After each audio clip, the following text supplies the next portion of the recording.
இறந்தவர்கள் செவியேற்க மாட்டார்கள் என்று அல்லாஹ் கூறினார். சரி. அவர்கள் கபூர்களை தியானம் செய்யும் போது அஸ்ஸலாமு அலைக்கும்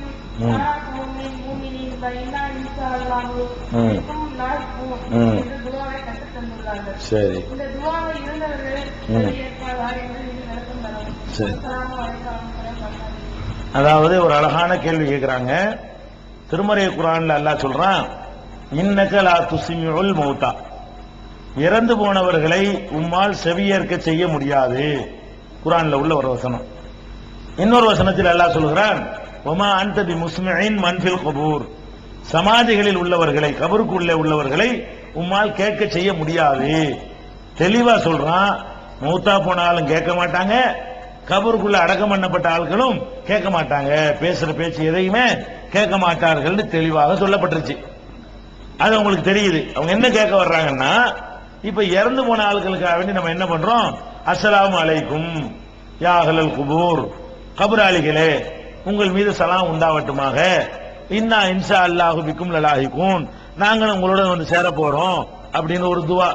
அல்ல அஸ்ஸலாமு அலைக்கும் தார கௌமின் முஃமினீன், மூமின்களுடைய உலகமே உங்கள் மீது சலாம் உண்டாவட்டுமாக, அன்தும் சலஃபுனா வ நஹ்னு பில்லாஹ், சார் நீங்க முன்னாடி போயிட்டீங்க, நாங்க பின்னாடி வந்துகிட்டு இருக்கிறோம்.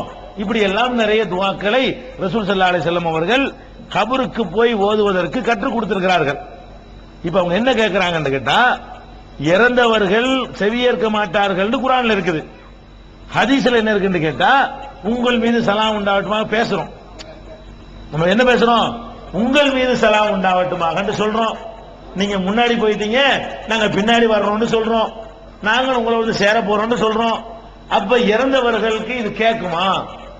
ஒரு ஆளுக்கு சலாம் சொன்னா கேட்டதாங்க சொல்லணும். ஒரு ஆளுக்கு சலாம் சொல்றோம், அஸ்ஸலாமு அலைக்கும் என்ன அர்த்தம், தூங்குற ஆளுக்கு சொல்லுவீங்களா அஸ்ஸலாமு அலைக்கும்? தூங்குறாரு அஸ்ஸலாமு அலைக்கும் அவர் பதில் சொல்ல மாட்டாரு. அப்ப சலாம் சொல்றதுல இருந்து என்ன விளங்குதுன்னா, அவர் கேட்பாருன்னு விளங்குது. ஆனா குர்ஆனை பார்த்தா கேட்க மாட்டாங்கன்னு வருது.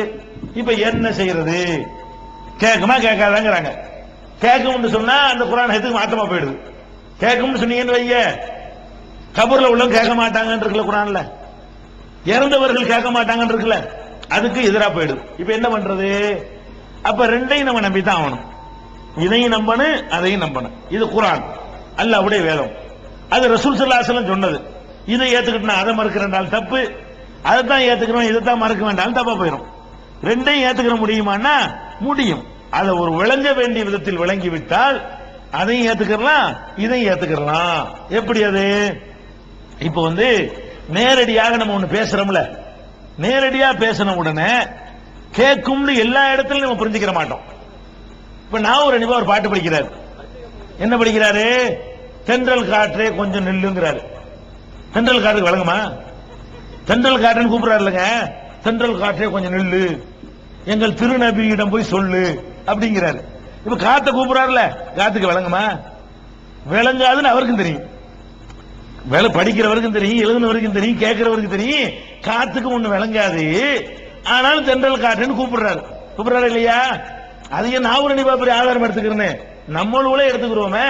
இந்த தாய்மார்கள் இருக்கிறாங்க, அவங்க பெத்த பிள்ளைய தூக்கி வச்சுக்கிட்டு கண்ணேம்பாங்க மணியேம்பாங்க, விளங்குமா ஏதாச்சும் இருக்கு? கண்ணுண்டா கண்ணுன்னு சொல்றாங்க, நம்மள மூக்குங்கிறாங்க, மொழியேங்கிறாங்க, விளங்குமா? அதுக்கு நம்ம பெத்த பிள்ளைய தூக்கி வச்சுக்கிட்டு கண்ணேங்கிறோம், மணியேங்கிறோம், முத்தேங்கிறோம், அப்படிங்கிறோம், இப்படிங்கிறோமா இல்லையா? ராஜாங்கிறோம், ராஜாத்திங்கிறோம், என்னென்னமோ சொல்றோம். இதுல விளங்குமா? அப்ப விளங்குனா தான் கூப்பிடணும் கிடையாது. வேற ஒரு மெசேஜ் வைக்கிறதுக்கும் அப்படி சொல்லலாம். அதுக்கு என்ன அர்த்தம்? 4 பேர் பார்க்கும்போது இந்த பொம்பளை சொல்லுது, நான் என் பிள்ளைய வந்து இப்படி நான் விரும்புறேன், என் கண்ணை போல அதை பாவிக்கிறேன், என் மூக்க போல அதை பாவிக்கிறேன், என்னுடைய உடல் உறுப்பை போல நான் என்னோட அங்கமா நான் நினைக்கிறேன், என்னுடைய உயிராக நான் கருதுறேன் அப்படின்னு மற்றவங்களுக்கு ஒரு மெசேஜ் வைக்கிறதுக்காக வேண்டி அது என்ன பண்ணுது?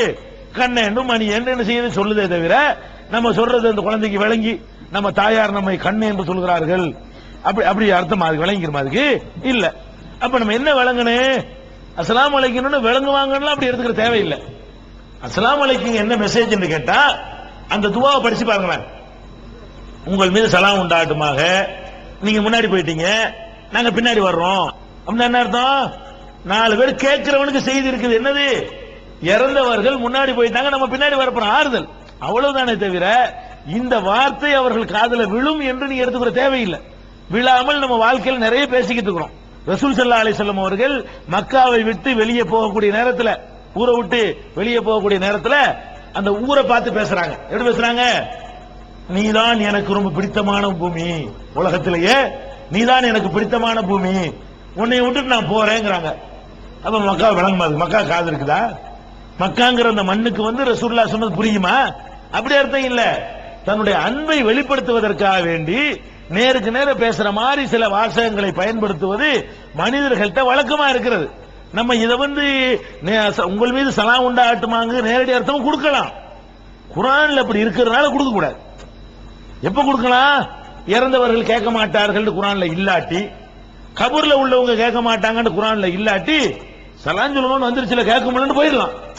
குர்ஆன்ல அல்லாஹ் என்ன சொல்றான்? கேட்க மாட்டாங்கன்னு தெளிவா சொல்லிப்புட்டு சலாம் சொல்லுப்பான்னு சொன்னா என்ன அர்த்தம்?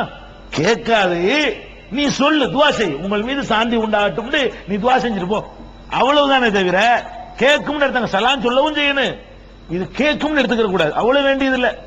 யாருமே குடியிருக்காத வீடு, உங்களுக்கு சொந்தமான ஒரு வீடு, பூட்டி கிடக்கிற வீடு, அதுக்குள்ள நீங்கள் போனீர்களே ஆனால் அதுக்குள்ள நீங்க சலாம் சொல்லிக்கிறீங்க. அல்லாஹ் யாருக்கு சொல்றோம்? அப்ப குர்ஆன்ல இருக்கு, சல்லிமு அலா அன்ஃபுசிக்கும், உங்கள் மீது நீங்களே சலாம் சொல்லிக்கிறீங்க.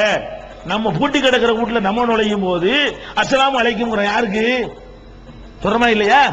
அப்ப அந்த மாதிரியான ஒரு அடிப்படையில் இதை புரிஞ்சுக்கிட்டோம்னு சொன்னா ஒரு குழப்பம் வராது. சலாம் சொல்லணும் தனி விஷயம், அது கேட்காதுன்னு தனி விஷயம். ஏன் கேட்காதுங்கிறோம்? குர்ஆன்ல கேட்காதுன்னு சொல்லியாச்சு. ஏன் சலாம் சொல்லணும்ங்கிறோம்? ரசூலுல்லாஹ் சொல்லிட்டாங்க. ரெண்டையும் ஏத்துக்கிட்டோம், அவ்வளவுதான் விஷயம்.